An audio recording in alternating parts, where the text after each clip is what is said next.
हाय बच्चों, हाजिर है एक बार फिर से हम आपके समक्ष एक नए सेशन में। और आज हम करेंगे क्लास 12 बायोलॉजी का जेनेटिक्स चैप्टर का जेनेटिक्स यूनिट था और उसका चैप्टर जो है मॉलिक्यूलर बेसिस ऑफ इनहेरिटेंस, वंशगति का आणविक सिद्धांत। तो वंशगति का आणविक सिद्धांत हमने आपको पढ़ा दिया है तुरंत, और अभी हम लोग करेंगे उसका क्वेश्चन आंसर सेशन। और ये जो क्वेश्चन आंसर का सेशन होगा ये हिंदी में भी होगा और अंग्रेजी में भी होगा। बाइलिंगुअल होगा तो दोनों बच्चे देख सकते हैं, इंग्लिश मीडियम के बच्चे देख सकते हैं और हिंदी मीडियम के बच्चे भी देख सकते हैं। और इसमें हमने क्या किया है कि सारे एनसीईआरटी के प्रश्न भी ले लिए हैं और जितने भी आपके एग्जाम के लिए उपयोगी होगा सारा प्रश्न इसमें आएंगे। एक एक करके हम देखेंगे इसको। आइए आज हम शुरू करते हैं। पहला सवाल देखिए, दिया हुआ है एक डीएनए रज्जु में न्यूक्लियोटाइड आपस में जुड़े रहते हैं। In a DNA strand the nucleotide are link together by. बच्चों दिया हुआ कि न्यूक्लियोटाइड की बात कर रहा है। तो न्यूक्लियोटाइड होता क्या है? आप जानते हैं कि कैसे बना हुआ है। न्यूक्लियोटाइड बनता कैसे है? तो न्यूक्लियोटाइड बनता है सबसे पहले तो इसमें आता है डीऑक्सीराइबोज,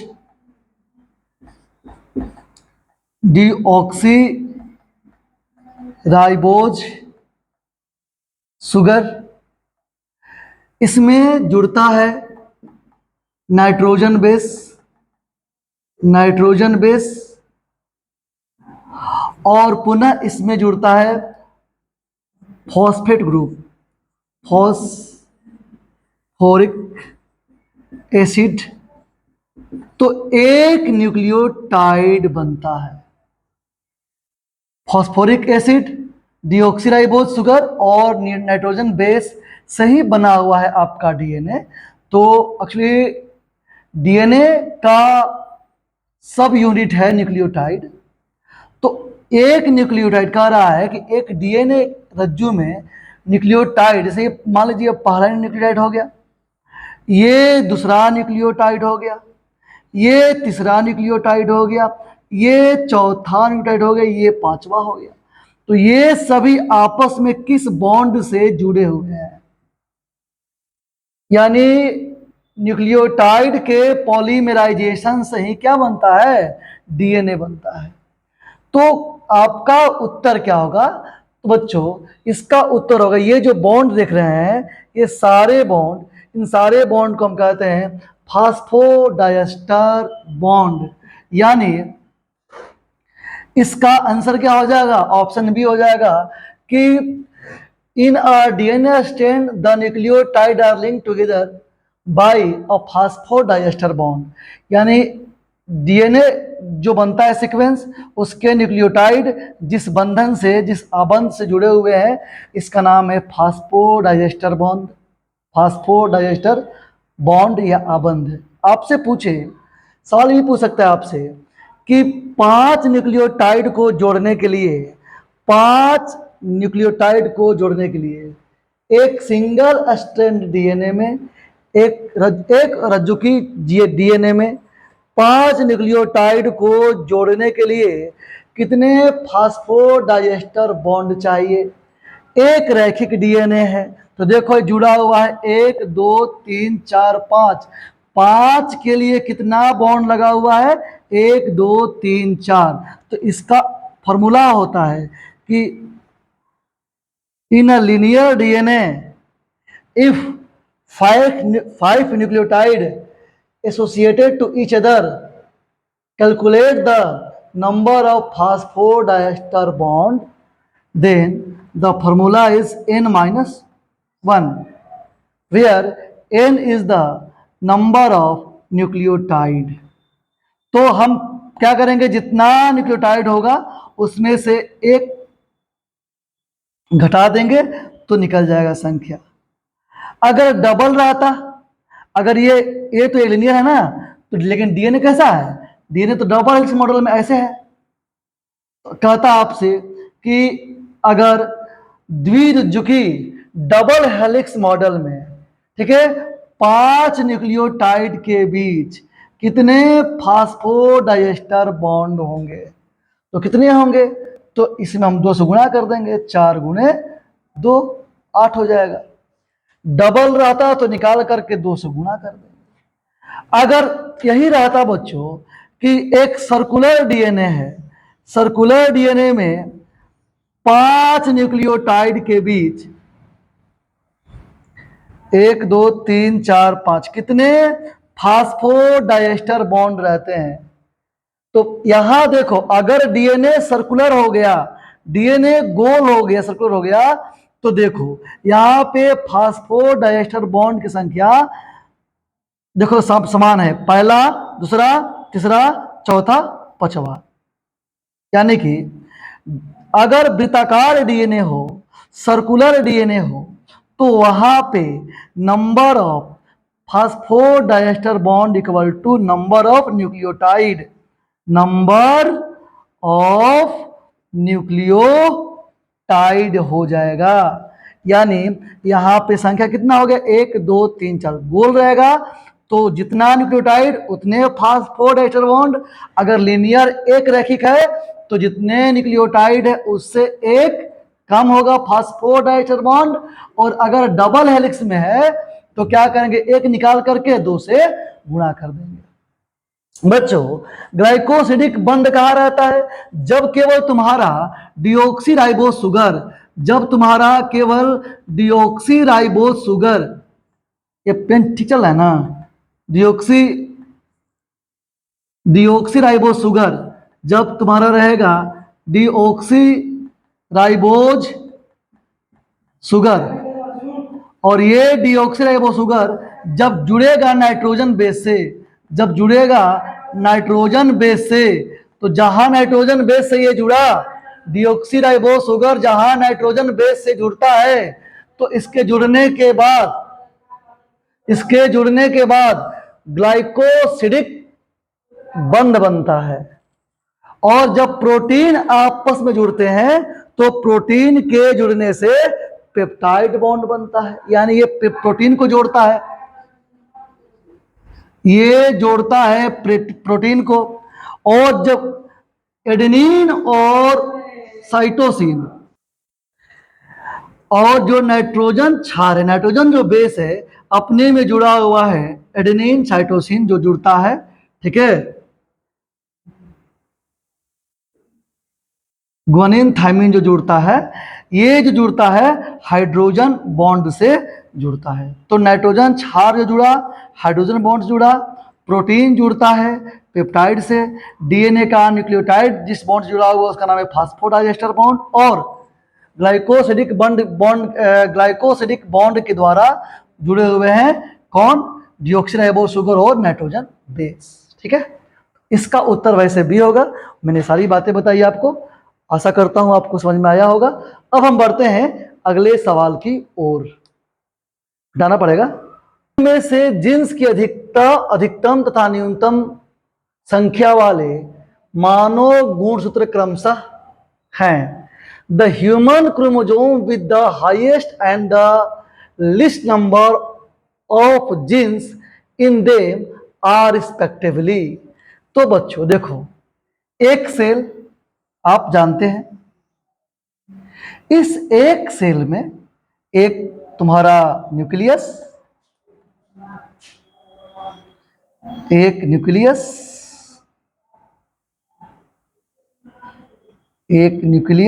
केंद्रक, और इसमें न्यूक्लिक एसिड। तो पहला बात आपसे कोई पूछे कि the term nucleic acid was coined bye, आप जानते हैं कि एफ मिश्र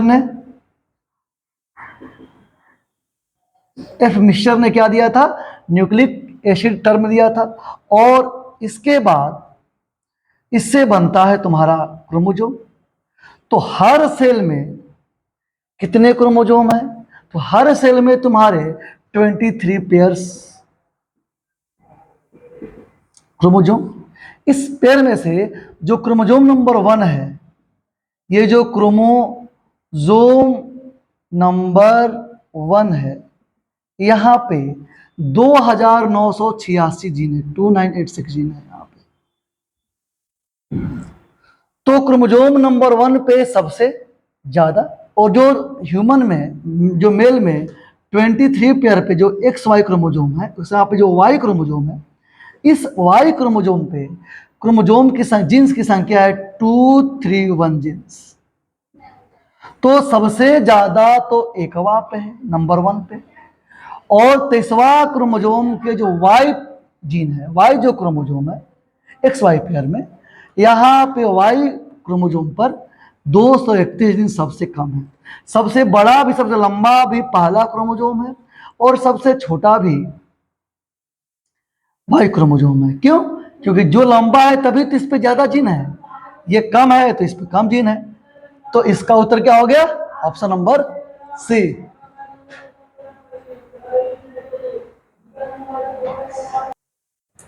तो बताओ, देखे, who among us the following scientist had no contribution in the development of the double helix model for the structure of DNA?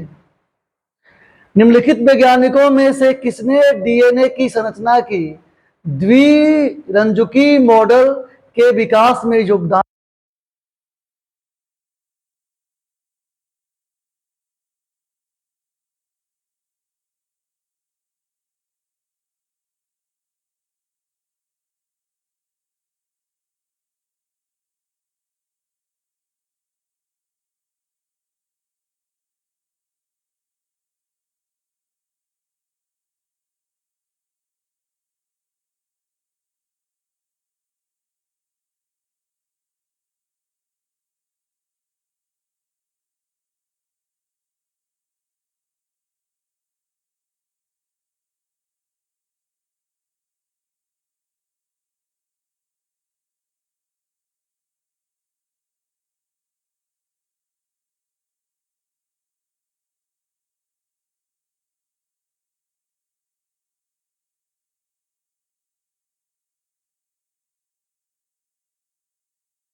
ठीक है, आवाज भी ठीक, कोई दिक्कत नहीं। तो देखो बच्चों, हम क्या बता रहे थे कि सवाल था आपका कि डीएनए न्यूक्लियोटाइड के बहुलक है जो एक दूसरे से 3 प्राइम से 5 प्राइम फास्फोडाइएस्टर बंध द्वारा जुड़े होते हैं। न्यूक्लियोटाइड के बहुलीकरण को रोकने के लिए आप निम्न में से कौन सा रूपांतरण चुनेंगे? DNA is a polymer of nucleotide which are linked to each other by 3 prime to 5 prime phosphodiester bond. To prevent polymerization of nucleotide, which of the following modification would you choose? आप क्या choose करेंगे बच्चों? तो देखिए, मैं आपको बता रहा था कि कैसे हम क्या चूज करेंगे। उससे पहले आपको डीऑक्सीराइबोज का स्ट्रक्चर जानना है, और डीऑक्सीराइबोज का स्ट्रक्चर होता है C5H10O4। क्या होता है? C5H10O4 होता है, और मैंने आपको स्ट्रक्चर बना के दिखाया था। अब यहां से बच्चों जो तीसरा कार्बन है, इस तीसरा कार्बन से हम OH को रिमूव कर देंगे ना, तीसरा कार्बन से OH हम निकाल देंगे, OH को रिमूव कर देंगे तो पॉलीमराइजेशन रुक जाएगा। तो इसका आंसर क्या हो जाएगा कि रिमूव या replace 3OH group in deoxyribose. जो तीसरे क्रम का है, डीऑक्सीराइबोज में 3OH समूह को हटा देना या प्रतिस्थापन कर देना, तो इसको जब हटा देंगे हम तो पॉलीमराइजेशन रुक जाएगा। इसलिए इसका आंसर क्या हो जाएगा? Option number B. B is the right answer. चलिए, कंप्यूटर ही बता रहा है आपको बी नंबर। अब हम बढ़ेंगे आगे अगले सवाल की ओर। आओ देखें, डीएनए के एक रज्जुक क्या असतत संश्लेषण होता है? क्योंकि discontinuous synthesis of DNA occurs in one stand because, देखो ये डिसकंटिन्यूअस दिखा रहा है, ये एक क्या है? रिप्लिकेटिंग फॉर्क है, रेप्लिकेटिंग फॉर्क है। इसी फॉर्क में होता है डीएनए का रेप्लिकेशन। डीएनए से डीएनए बनना, डीएनए से डीएनए बनना रेप्लिकेशन कहलाता है। और क्यों ऐसा होता है? कह रहा है कि असतत संश्लेषण, डिसकंटिन्यूअस सिंथेसिस क्यों होता है? तो इसलिए होता है क्योंकि DNA dependent polymerase catalyse polymerisation only in one direction. देखो, केवल एक डायरेक्शन में ही पॉलीमराइज होता है। डीएनए निर्भर डीएनए पॉलीमरेज केवल एक ही दिशा 5 प्राइम टू 3 प्राइम में बहुलीकरण को उत्प्रेरित करता है। इसीलिए क्या होता है? एक दिशा में होता है, दूसरे दिशा में क्या हो जाता है? डिसकंटिन्यूअस हो जाता है। ये जो डिसकंटिन्यूअस सेगमेंट चल रहा है, इसे हम लोग कहते हैं ओकाजाकी फ्रेगमेंट्स। क्या बोलते हैं इसको? Okazaki fragments. तो इस तरह से इसका उत्तर क्या होगा कि डीएनए निर्भर डीएनए पॉलीमरेज केवल एक ही दिशा में बहुलीकरण को उत्प्रेरित करता है। DNA dependent DNA polymerase catalyse polymerisation only in one direction, that's why discontinuous synthesis of DNA occurs in one strand. और ये आपके पास रहा। इसलिए इस तरह से इसका आंसर हो गया option number B. Option B is the right answer. बढ़ेंगे अगले सवाल की ओर। देखिए, निम्नलिखित में कौन सा पद अनुलेखन में आरएनए पॉलीमरेज द्वारा उत्प्रेरित होता है? Which of the following steps in transcription is catalysed by RNA polymerase? RNA polymerase catalyse कैसे होता है बच्चों? तुम जानते हो कि देखो,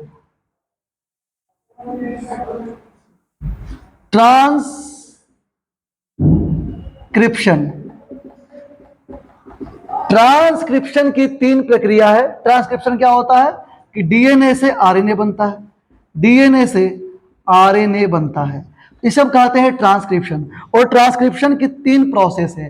पहला का नाम है प्रारंभन या इनिशिएशन, दूसरा क्या होता है? दूसरा तो इलोंगेशन होता है, और तीसरा होता है टर्मिनेशन। जब ट्रांसक्रिप्शन शुरू होता है तो इसे इनिशिएशन कहते हैं। जब ट्रांसक्रिप्शन शुरू होगा तो इसे क्या कहेंगे, इनिशिएशन। लेकिन ट्रांसक्रिप्शन बीच में रहेगा तो उसे कैटलाइज्ड की जरूरत होती है, उसे एक उत्प्रेरक की जरूरत होती है। तो उस समय क्या होता है, कह रहा है कि which of the following steps in transcription is catalysed by RNA polymerase. तो आरएनए पॉलीमरेज के द्वारा ट्रांसक्रिप्शन को जो कैटलाइज किया जाता है वो अवस्था कौन सा है, इलोंगेशन है, दीर्घीकरण है। क्योंकि उस समय आरएनए का आकार बढ़ता है, डीएनए से आरएनए बढ़ता है, आकार बढ़ता है। हमको और ऊर्जा चाहिए तो हमें चाहिए कैटलाइज, एक हमको चाहिए कैटलिस्ट। और कैटलिस्ट के रूप में हम लोग जो कैटलिस्ट लगता है वो कब लगता है, इलोंगेशन में लगता है। कोर एंजाइम काम करता है इलोंगेशन में, जो एंजाइम, क्योंकि एंजाइम ही करता है कैटलिस्ट का काम। एक एंजाइम है, यहाँ आप याद कर लेंगे, core enzyme. Core enzyme catalyst का काम करता है। और जब डीएनए से जब ट्रांसक्रिप्शन समाप्त होता है तो इस इवेंट को हम कहते हैं टर्मिनेशन। शुरुआत को इनिशिएशन, जब हो रहा होता है बीच में होता है इलोंगेशन। इस समय हमें पड़ती है कैटलिस्ट की आवश्यकता, और कैटलिस्ट के रूप में हम देते हैं कोर एंजाइम को, और फिर हमारा होता है टर्मिनेशन। इस तरह से इसका आंसर होगा ऑप्शन नंबर बी। बढ़ते हैं अगले सवाल की ओर। जीन अभिव्यक्ति का नियंत्रण इस स्तर पे होता है, control of gene expression take place at the level of.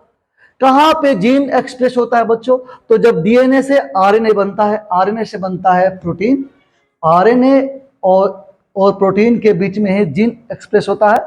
यानी वो क्रिया कौन सा है, वो क्रिया है कौन सा, ट्रांसक्रिप्शन है। तुम जानते हो सेंट्रल डोग्मा, सेंट्रल डोग्मा आप जानते हैं, क्रिक ने दिया था सेंट्रल डोग्मा को। क्या कहा था कि formation of DNA from the DNA, DNA से डीएनए बनना कहलाता है रेप्लिकेशन या डुप्लीकेशन। डीएनए से आरएनए बनना कहलाता है अनुलेखन, ट्रांसक्रिप्शन। और आरएनए से प्रोटीन का बनना, formation of protein from the RNA is known as translation. तो ये सारे सेंट्रल डोग्मा है। इसमें कह रहा है कि किस अवस्था में जीन एक्सप्रेस होते हैं, तो ट्रांसक्रिप्शन की अवस्था है जब जीन एक्सप्रेस होते हैं। इसको आप याद रख लेंगे। बढ़ेंगे अगले सवाल की ओर।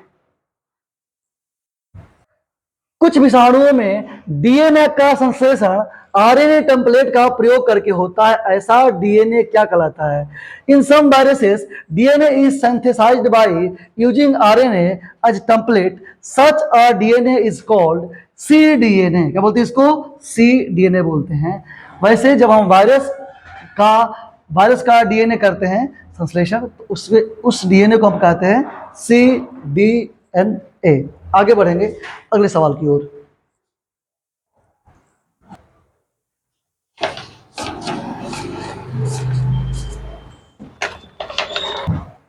आइए बच्चों आगे बढ़ते हैं। लिखा हुआ है, एक जीवाणु में मिसर्सन एवं स्टॉल के प्रयोग को 4 पीढ़ियों तक जारी रखा गया और अनुपात 15/15, 15/14 और 14/14 प्राप्त हुआ। चौथी पीढ़ी में डीएनए क्या होगा। ये बच्चों देखो यहाँ पे सब जगह नाइट्रोजन छुटा हुआ है, सवाल में नाइट्रोजन ऐड कर लीजिए। क्यों कि ये आइसोटोप है, नाइट्रोजन के ये आइसोटोप है, नाइट्रोजन के आइसोटोप्स हैं। यहाँ भी आप nitrogen nitrogen nitrogen nitrogen nitrogen और नाइट्रोजन लगा लेंगे। सब जगह नाइट्रोजन आपको लगाना है, जहां जाके नाइट्रोजन 15, नाइट्रोजन 15, नाइट्रोजन 15, नाइट्रोजन 14, ऐसे आपको लगाना है।